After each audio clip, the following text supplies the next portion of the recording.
very good evening to you. Thanks for joining us on the Tuesday edition of the show. I'm Yemi Adebayo. Well, tonight on the show, we'll have, of course, the aftermath of Nigeria's participation at the 2024 Paris Olympics. We'll talk about that. We'll also talk about the things happening in the world of sports. We'll look at the baton has been handed to Los Angeles. They're hosting next edition of the Olympics. Remember, they hosted in 1984, and 44 years down the line, they will be hosting again. And it's a party right here in California. They're celebrating, and of course, they're promising to improve on what France did, the city of Paris in France did. So that's the outlook of the show. It's going to be all about the aftermath of the Olympics. Well, it's a two-man show.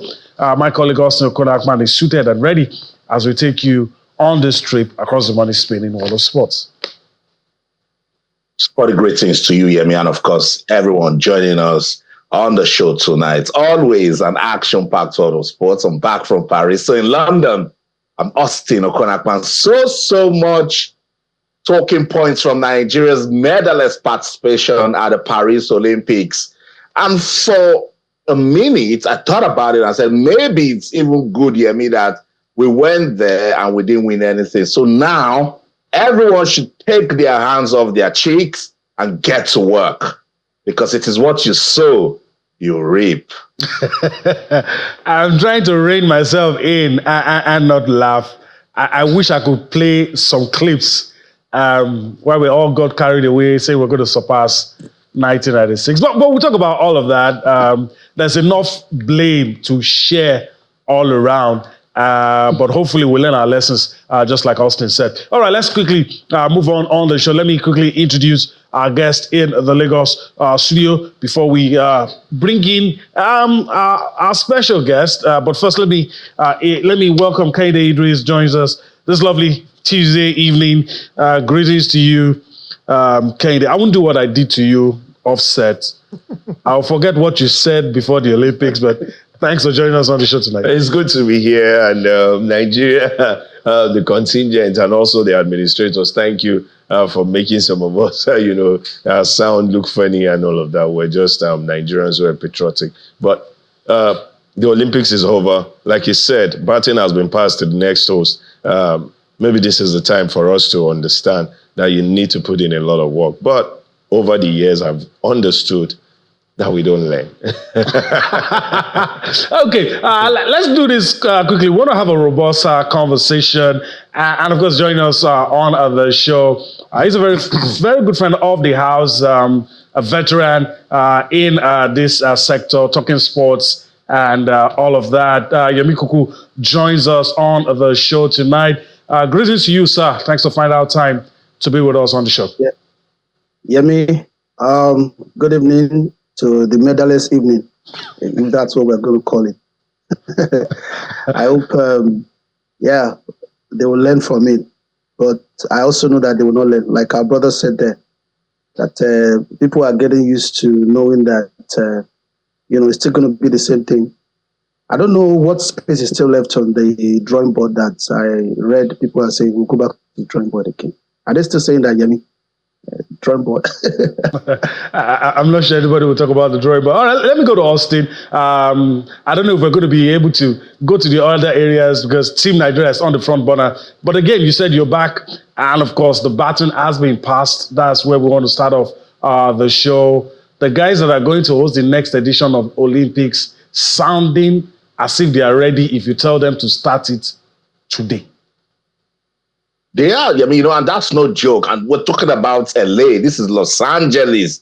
That's the home of entertainment. And they showed us a bit of what we should expect. The way they did the transition from Paris to LA, where we saw Snoop Dogg and Dr. Dre performing. They have said that they want to give us a movie. It's beyond an Olympics. They want to give us a movie. They want to show the IOC what it takes to, combine sports and entertainment, because people in sports will say sports got so big that it got out of entertainment. Now imagine you taking the Olympics to Los Angeles. They'll tell you forget about what they did in 1984. I know then they were experimenting, but with what we know now of Los Angeles and the state-of-the-art facilities that they've set up for this Olympics, look, these guys aren't jokers.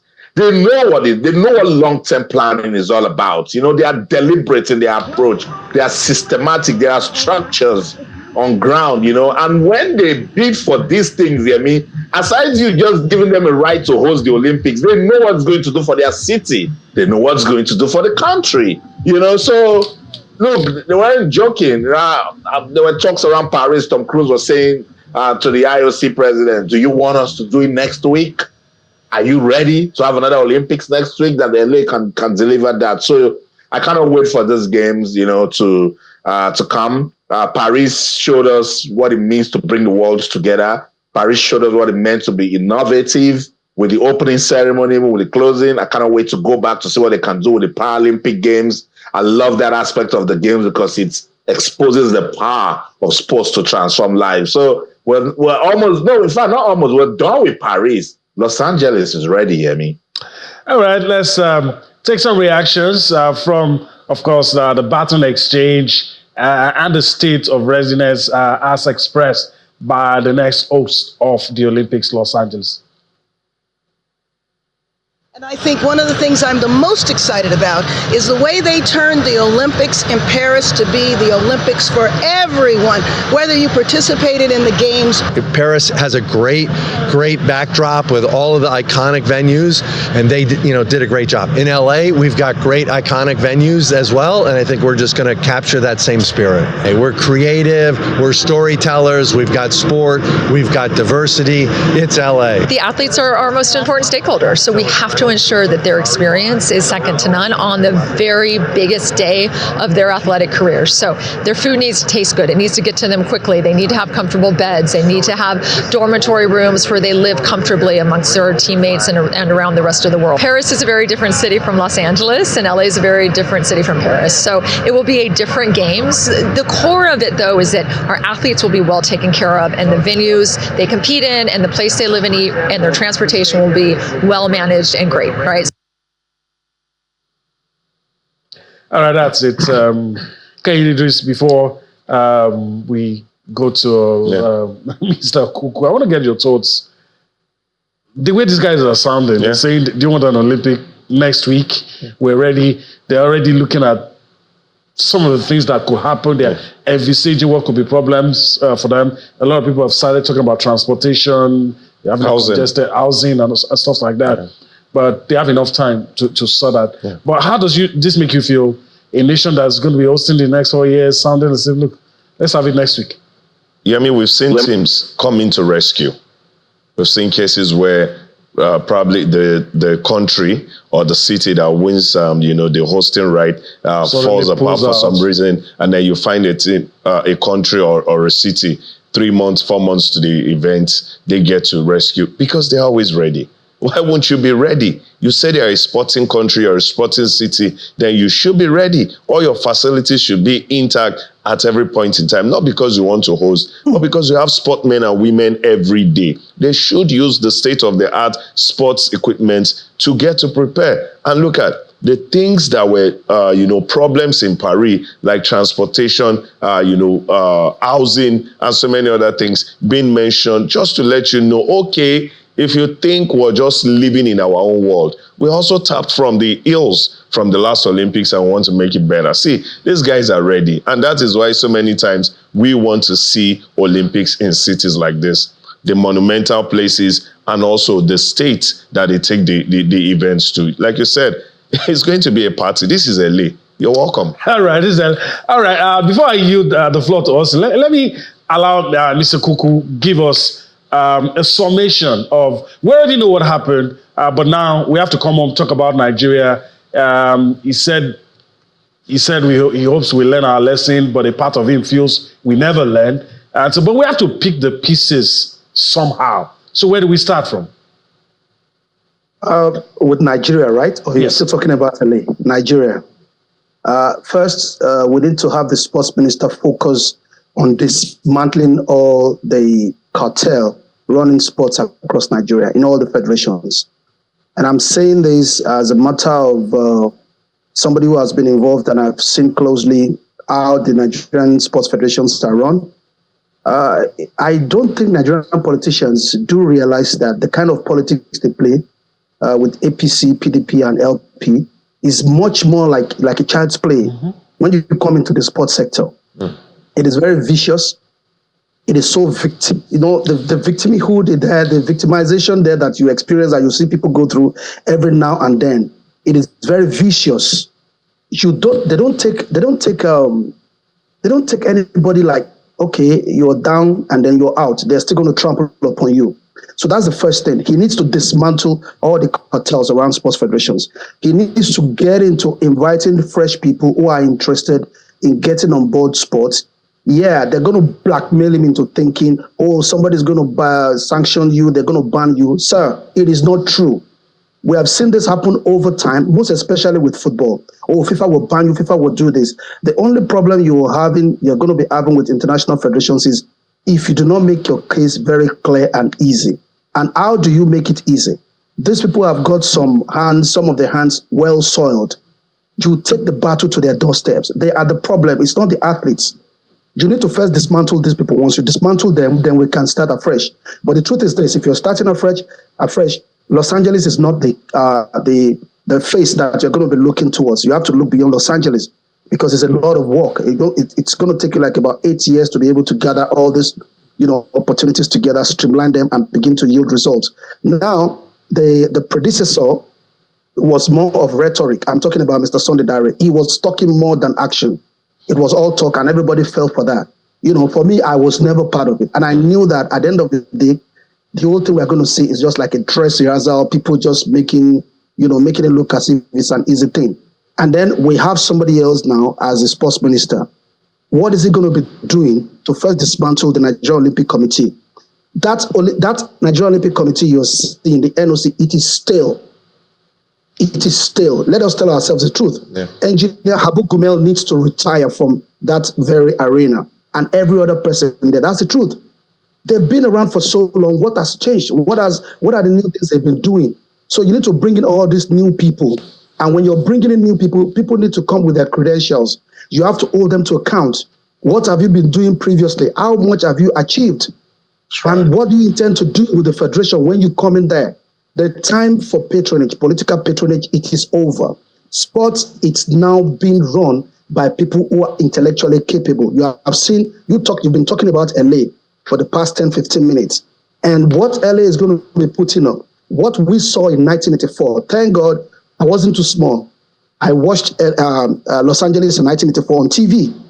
But what you're going to see in 2028 is going to be totally different. You will see tech, you will see innovation. You're going to see something very totally different. It's not about saying somebody is still fighting over the kits to wear and not to wear. So if I were sports minister today, render everyone in the sports federations accountable. Let them account for their stewardship in the last 3-4 years. Listen carefully, and I'll repeat. No international federation will sanction any country that is bent on improving their fortunes after a failure. And improving the fortunes means that you also have to be transparent. If the Honorable Sports Minister is transparent about wanting Nigeria to make progress, wanting Nigerians to see sports as an avenue for business, as a means of livelihood, as a big business that will bring Nigeria billions and tons of dollars, then this is the time. If you don't do it this time, it will take another 4 years. Yemi, if you remember very well, 3 years ago, on the 3rd of August, 2021, we were talking about the failure of Tokyo. We will still be here in another 4 years to be talking about this until somebody does something. All Mr. Sunday Dare did was shut down National Stadium, form all kinds of WhatsApp group. Listen, it takes more than that. It's a lot of intellectual capacity, capability that you put into this. And we have seen how an actor, in quote, within seconds got to LA between Paris. Outside of the joke, look at the transition. It takes a lot of intellectual capacity to be able to do all that. It's not about bringing somebody who is a friend of someone or people who actually feel in politics. You bring them into sports. I totally agree with you, and the truth is we have identified the problems over and over again. The views you have about the NOC, I share the same views. And you see, until we get capable persons, look at the way you're talking about this with ease, because I know you have been involved in sports development. You've gone to the grassroots to get it done. But we live in a country where they use sports to tell people thank you. They give it to politicians. And this is a very technical field where if you're not sound, if you're not an expert, if you are not driven by knowledge, if you're not passionate, you cannot thrive here. So, let's just get this elite business over with, and then we will continue this conversation. But I like the fact that we're not really lamenting, This time, everybody is very serious and pragmatic. We cannot, as a country, be going to the Olympics and we're not winning medals, yet we're spending so much money. Yes, I said it, that LA, they are ready. They have told us that they're going to give us a movie. You listen to one of the officials say they are very good with script writing. They're very good with entertainment, that they know they are creative. And that sort of games we'll see. But there are also worries, and a professor of the University of Southern California, James Moore, is saying, can we deal with the transport challenge? Let's listen to him. The goal for the Olympics is that it be car-free. I'm skeptical we'll actually achieve that, but I know we're going to try. I am certain that we're going to try. That'll mean fielding a much larger number of buses than we have on the road right now. It's going to mean a very careful, well-defined, saturated schedule so that people can get from where they are to where they want to be to see the events they want to see and get back to where they're staying. Without a great deal of uncertainty. It's going to have to be transparent. It won't be fast. There's no way to make it fast. Though in '84 we did see a lot of people leave town for the duration, and that tended to help traffic quite a bit.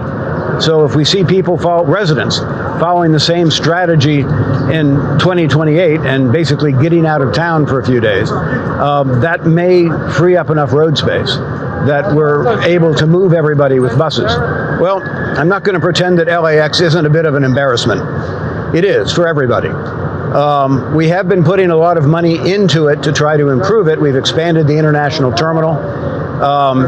The layout is a bit constrained. It's small given the number of people that move through it.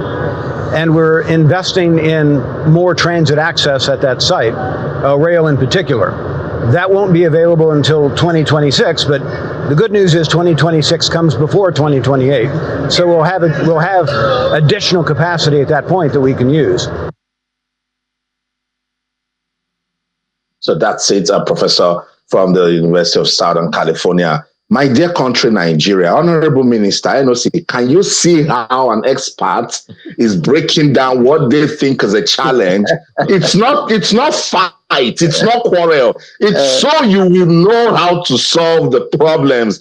You see, when we come out to say these things, we become enemies. That's why we never get solutions. You see, now he has come out. So, you see, I go through this all the time, and then some persons see you, they don't even want to talk to you because you let them know that they're not doing the right thing. Will come to you. Let me go to Kennedy Idris. Kennedy Idris, I was going to put you in a lot of trouble. I had to ask if you think Nigeria can host the Olympics, but now I'll do that to you. I will do that to you. Okay, what are the things you saw out of the Paris Olympics that made you say, yes, this is deliberate planning in action?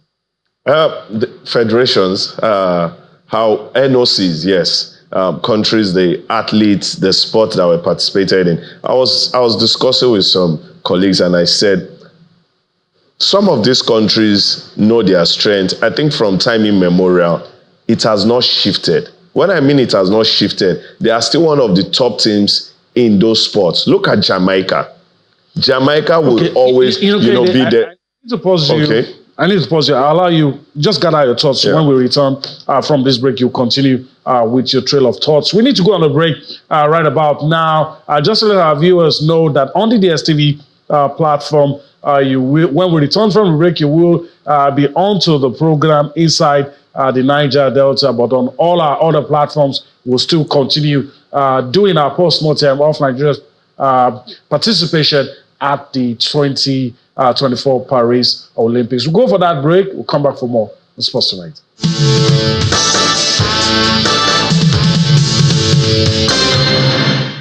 All right, welcome back. We're still continuing with our post-mortem of the Paris 2024 Olympics. And Kennedy Idris was talking to us about some of the things he saw in Paris that showed that some of these countries and maybe the host put a lot of effort into preparation. Yeah, I was talking about, how you make yourself a mainstay in different sports. I was talking about Jamaica, the US, Let's go to ping pong. That's Hong Kong, China, South Korea, Japan access. ring. 5 possible goals, China winning all 5. The female final, it was And in swimming as well. yeah. You find this federation number 1. They know their strength. Kenya, Ethiopia, you would always see them in long distance. But have you seen a pattern in recent time? They would now move from their strength going into those ones that they are weak in to start, putting pressure. Victor Omanyala of Kenya at a point was the fastest man in Africa. Yes, they had Rudisha at a point, who is also from that region. That is, they've now conquered that place. That is their strength. And then they go into, places that they are weak. And then they put in, we don't even know where our strength is. Then look at the host. See, you can talk about a lot of hills. Do you know how many people pump into Paris for the Olympics? Not even the fans. I'm talking the athlete themselves. How many persons they had to accommodate. Then talk about the fans who came with their, teams and all. This is, top level preparation, top level, looking into everything that should be looked. When we say no stone should be left unturned, they go into that. Even as much as that, there were still issues. That is how well these things need a lot of attention being paid into. And see, Mr. Yomi was talking about, the way you look at things, you talk and all of that. My dad would say, if you're not an administrator, you shouldn't be at the top. Sometimes you don't even have to be the best in that field. But do you know how to pick out the best to work with? That's another trouble. Yes, we know there is a lot of politics, but let's see you pick 1 or 2 persons that we see that is pointing in the right direction. See, these are things people put in. We're talking Los Angeles. Look at analysis that we're hearing from experts. They don't go to talking to politics. Oh, the governor of this, the president and all of that. They talk to experts, the road, the facilities and all. What do we do? Build up to the Olympics. And yes, by the time it comes, you're wowed. Beijing 2008, we saw how, how the opening ceremony was. We're like, oh, nothing will top it. Forever things will continue to top things. I was listening to Mr. Yomi saying, we talked about this a few years ago, and we're here saying the same thing. I'm hoping in 4 years' time we won't be doing that. But let me come to you, Mr. Kuku, and you said something while you were, explaining, what the things that happen, that we can't fault the athletes. It's an angle that we should also explore. Yes, the administrators. What about the athletes? What is your rating of their performance? How do you assess what they brought to the table in terms of how they competed at the Olympics? In any case, I don't have any views as to whether they did well or they didn't do well. I just have to put that out there. But your own view is what I'd like to get. Well, Yemi, I don't want to be sounding like a broken record. When you have bad teachers, you're going to have bad pupils. You understand? If you set up a school system, the first thing you have to do is to recruit very good administrators that will bring in very good teachers that will teach and let very good students, pupil that school. Then you are not going to have problems when they're sitting for the WAEC, for the JAM, for NECO, and every other exams. Now, if we're going to start blaming the athletes, now let me give you a scenario. 4, 5, 10 years ago, you put the burden of a whole nation on one young woman called Blessing Okabare. Okabare goes into every event, feeling the weight of more than 100 million people, not to be disappointed. And nobody is ever talking about how that woman went all the way down with so much pressure, unless you have a one-on-one conversation with her. I never had the opportunity, but every time I saw Blessing warming up to run for Nigeria, I could feel it, because it's what I've done over and over again. And then you transfer that to all these other young women, Favor Ophelia and then Tobi Amushon. Do you want to kill them for their parents? While all these officials, they are busy, loitering around all the Olympic Games arenas, doing practically nothing. And the only reason they are there is because they've got godfathers in Nigerian sport. Listen carefully, I'll repeat myself again. Dismantle the cartel. If you do not, nothing is ever going to happen. The athletes can't do anything. Nigerians are naturally gifted sports-wise, the natural physique is there. We're naturally, physiologically built for athletic events, for sports, for football, for soccer, for everything. So why are we not performing? You see a Nigerian, she would dump the Nigerian green and white and go and run for Bahrain. And then she will pick up silver. They will go and run for Oman. They will pick up gold medals. They will go and run for different countries. Look at Francis Obikwelu going for Portugal. So what is the problem? What does it tell you? It tells you about the people managing them. Gross incompetence. And you can't keep on doing the same thing, trying to get different results. It's never going to happen. If you like, pray from today till tomorrow. That's the reason you see that Israel and Saudi Arabia are not topping medal table. Even Christians and Muslims, they go there every time. Because even the Bible has told us from our work, our deed, that we're going to profit from. So why are we fooling ourselves? It's taking too long. And it's so boring. 3 years ago, we were here talking the same thing. Those same people recycled all over again. At the Nigerian Olympic Committee, they are still there. Go to the Nigerian Olympic Committee website and see how much information you can get from there. If you are the business manager or a brand manager of a product, Yemi, I'm putting this to you. Okay. And Nigerian brings a proposal to you to sponsor an athlete. Would you want to? No. When you know very well that you can sign an agreement with one NOC official, another thing will happen from the sports ministry, and there's a conflict of interest. What we have are business people with their personal interest running to gain the heart of sports in Nigeria. Wow. And go and look at all of them. They're either agents or companies who are running agencies. And that is the way they are ruining the country. There is no format, no formal strategic pathway for Nigerian sports to develop. You can't make anything. Can't we just understand this? Is it so difficult to understand? I guess it's not, but... Who is even asking Mr. Sunday Dari why he shut down the national stadium? Who is holding him accountable up to now? Who? You don't hold people accountable and you want results. How is it going to happen? And everybody is scared of everyone. You can't continue running a master-slave camp. And that is the way you are running the country. It doesn't work. It's not going to work. It will never work. It's just as simple as that. All right. And it's so... You wake up, you're upset, you're leaving, that you've got so much to give, and then you find people, when you get to international scene, Jimmy, I've been to many international events, the ones organized by IOC, and I see Nigerian officers, I just laugh. And my friends will call me, from Europe, and say, Yomi, why are you not here? I say, I don't have any godfather. They will ask, Austin is now in England, look at what he's doing, still far away from Nigeria. But Austin cannot gain entrance into the AFN, he can't get into the NFF, he can never get into even Scrabble. Tell me, where do you want reasonable people and serious people to get into Nigeria? You are going to come back to LA, you will still go on the same jamboree. You will give them... I can't even get accreditation. I can't even get accreditation from the NLC. What does it tell you? Don't even talk about the AFN or the NFF. That's you trying to get close to God in heaven. So I see these are the issues, and I really just hope that it will not just be conversation.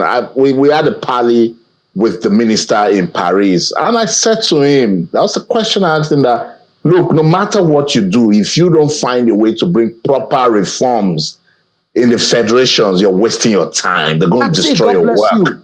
They're going to disgrace you, So, and he said, even if it means they need to handpick.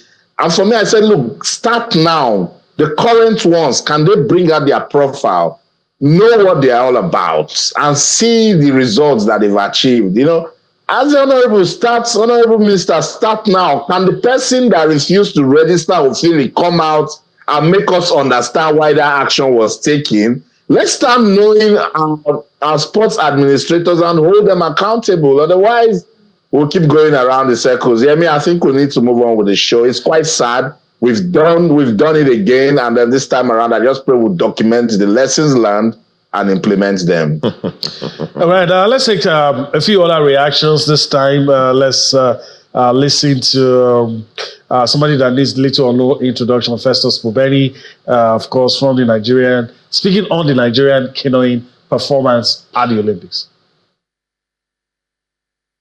Today in Paris, we have two athletes who are all homegrown, not from any foreign input. So we've grown up a little bit in our And from here, I will go up to quarterfinal. We'll crash out of quarterfinal.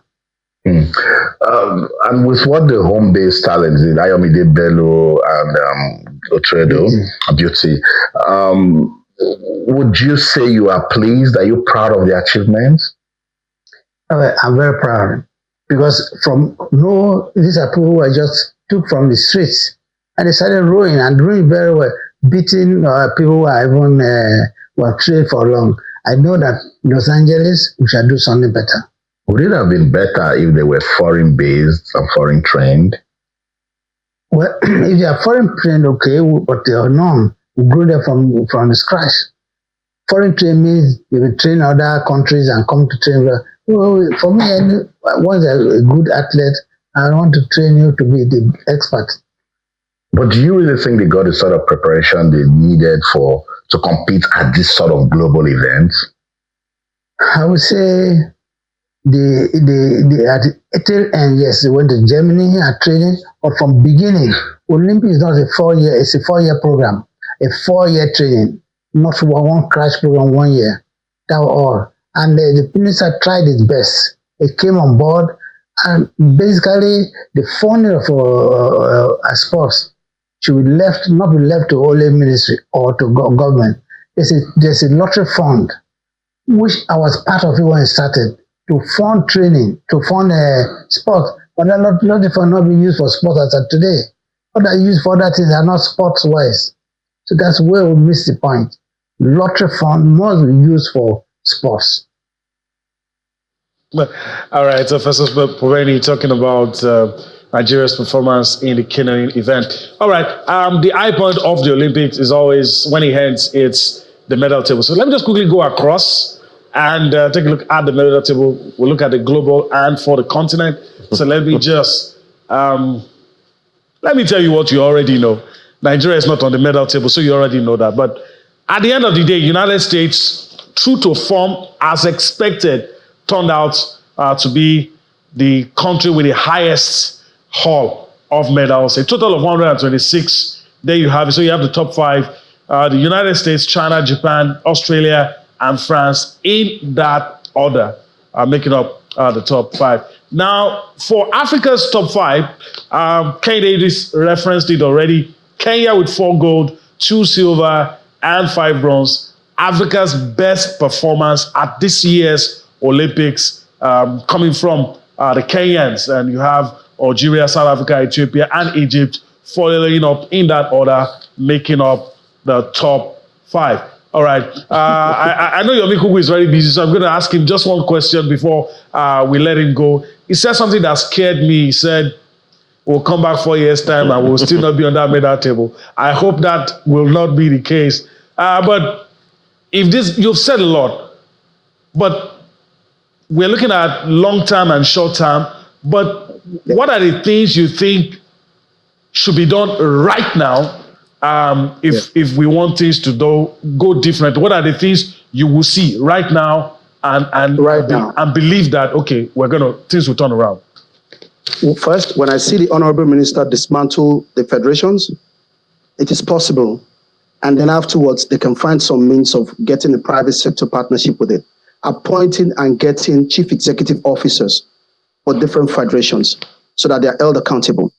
And then remove a lot of the civil servants who you call secretaries of federations who are also part of the whole cartel, dismantle them. The only thing they can make them do is to let them be like a government liaison with the federations, bring in chief executive officers, where people like Yemi Kehinde, you, and then Austin Ukunakwa, and everyone can go and apply to want to be the chief executive of the Athletics Federation of Nigeria. For the Nigerian Football Federation to listen, all that FIFA will intervene. See, I don't want to use some very uncut words, but I'll tell you something here. These people run a cartel and they are busy blackmailing the government over the years. International federations don't ban anyone, except you just want to topple everything without any clear pathway.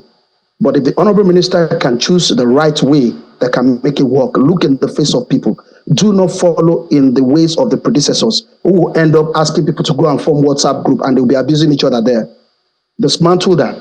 Let us have a real functional company, the way they organize companies to work. You have a chief executive, you have business managers, you have brand managers, And from there, you will see the reasons for people to come and invest. For instance, if you look at some of the activities, like I usually use the Nigerian Cricket Association as one of the earlier times, because they performed very well. At some point, you could see that they were really very serious when they brought in quite a number of business people into it. And then, look at someone like Igali. Of course, he's not really showing as much like brand management and all that, but he's really, working very well. Those are the kind of people you need to have a mix. People who are sincere, who are committed, go-getters, bring them in. They can still do their federation elections. So bring in people who are influential, who are strongly committed. Not somebody who's going to end up being like a godfather and then will be giving us problems, But the first thing is dismantle all these cartels. Right. Then most of the people who served in the previous administration, I mean the one that has gone with Mr. Sunday Dare, don't bring them back. And those who are antagonizing them too, do not bring them back. They're going to be fighting again. It's a vicious cycle. This is the way sports sector works in Nigeria. If nobody is telling the Honorable Minister, I am saying it now. All right.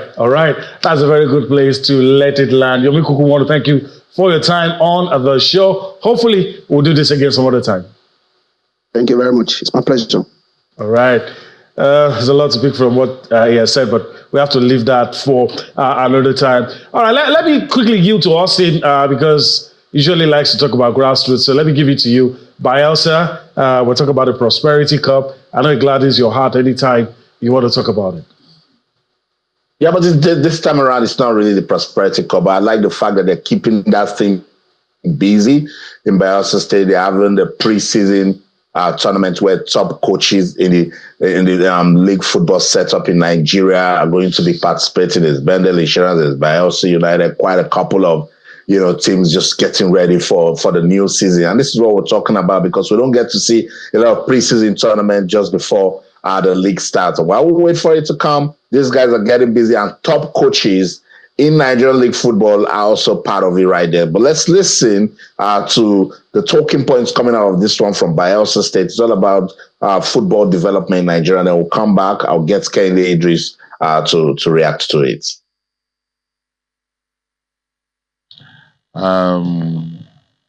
It's a tournament His Excellency himself conceived in order to strengthen our team, our beloved team, Bielsa United.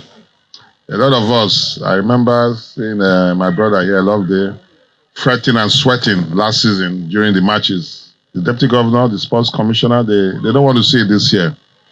And that is the primary reason this tournament has been put together. We're going to have 14 matches. We're sharing them to two groups because there are 8 teams. And each group will play 12 matches. And at the end of the day, the winners from each group will now be the finalists. Then the first runner-up will now play for the third place match. Then the finals will be on Sunday, and the third place will be on Sunday. Building and going forward from what we have on ground, knowing that after the Prosperity Cup and Governors Tournament, there's a need to also occupy and at the same time create room and give opportunity to our own darling team, Bielsa United, to have a preseason too, where they could also use the opportunity to look at the players they also have, the ones they intend to add to their team in the next season, and also give them the opportunity to test what kind of stuff the club is made of, until to find an inner depth in the club, playing with most of the Premier League teams. Is why most of the teams that are invited in this whole thing are teams they will be also trading horns with in this next season. So it's also an opportunity for the team to build their own team and create a deeper depth in the teams. All right, that's it. So it's because we're pressed for time, let's just also reference this. So let me just quickly go across and show you the teams participating in this competition that I erroneously called the Prosperity Cup because it's coming from Bielsa and the governor is involved. But let me just quickly go across the Governor Doyediri preseason tournament. In Group A, you have Bielsa United, Aqua United, Abia Warriors, Sunshine Stars. And in Group B, you have Crusader Fides Football Club, Rivers United, Kwara United, and Bendel Insurance. And we also have some of the fixtures Of course, tomorrow you're going to have Happy Warriors take on Bayelsa United, Sunshine Stars take on Aqua United in the Governor Doediri preseason tournament.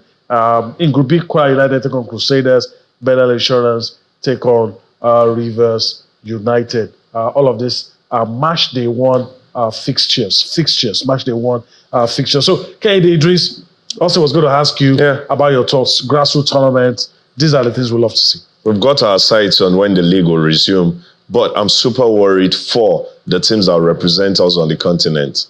By the coming weekend, they will take center stage into playing that. Majorly, we see them playing this academy, teams, just select 1 or 2, 3 and all of that. But this time, you're not in tournament, but it feels like a tournament mode because you're playing top teams who seem like they are all ready for the new season. So I think for our best wishes on our continent representatives, I'm happy for pre-seasons like this. Governor Doediri, tournament always interesting from when it started, and then some other pre-season tournament we've seen before this one. So everything is coming together so well. I love it, and I hope it will help our teams when continental assignment gets to start. Before we yield to Austin, quickly, I'll talk about Edo Queens. Your thoughts? We're going to them next. Thumbs up. What do you expect to see tomorrow? I'm scared for this. Asaka's ladies are a top team. We know. Go and ask Rivers United. Delta Queens. They've all met. Asaka's, and I think I'm worried for Edo Queens. But there is something a good result does for you. 2 things. Number 1, it puts you in a good pedestal. Now you're leading on goals, leading with points. Also, then also it sends message to the teams you'll be playing subsequently. For Asaka's lady, trust me, they're having sleepless nights after watching that 5-0 bashing by Edo Queens. Yes, and so they will plan so hard. In the process of planning so hard, you'll leave loopholes, and if you can capitalize on that, so good results gives you that leverage to scare off other teams. Before I ask Austin what his thoughts ahead of this one, let's quickly look at what you have. What's going to come up on your screen is Zona qualifiers for the 2024 CAF Women's Champions League. You have the teams there, but of particular interest was Edo Queens up against Asaka's ladies. Of course, the games will be played tomorrow. Kehinde Idris referenced it. So on the strength of one game already played, let's see what it looks like in Group B, the table of Group B, which is what is making us smile. Now, Edo Queens riding high, 3 points, goal difference of +5, and we're hoping that after tomorrow's game against Asaka's ladies, it will remain like this. But of course, I share Kehinde's thoughts that they have to be careful. All right, Austin, let me yield to you. Probably going to be a party shot on the show. Your thoughts ahead of tomorrow's game and what you think Edo Queens should be doing.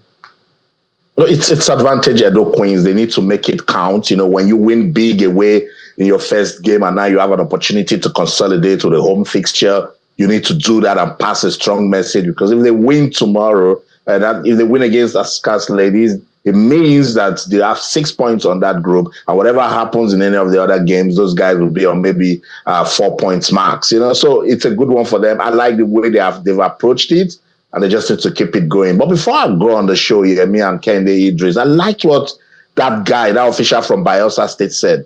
He said right after the Prosperity Cup, they thought about Bayelsa United and said, what can we do to keep the environment busy? And that's why they're doing this preseason. I think that's what State should be thinking about. We should look at Bayelsa State and see what they're doing and find ways to keep the sports environment busy in Nigeria. That's the show. In London, I'm Austin Okonakpan. In everything you do, remember, let's keep talking sports. Bye for now. That's the show. But before we leave, I want to thank Kehinde Idris for his time on the show. I wasn't going to let the cat out of the bag, what you said. But anyway, thank you for being here. Hopefully we'll do this again some other time. Yeah, we'll continue to do this. And thank you. Your secret is safe with me. All right, that's the show. We hope you enjoyed everything we'll be able to bring to you. We'll do this again tomorrow. I'm Yemi Adebayo. Bye-bye now.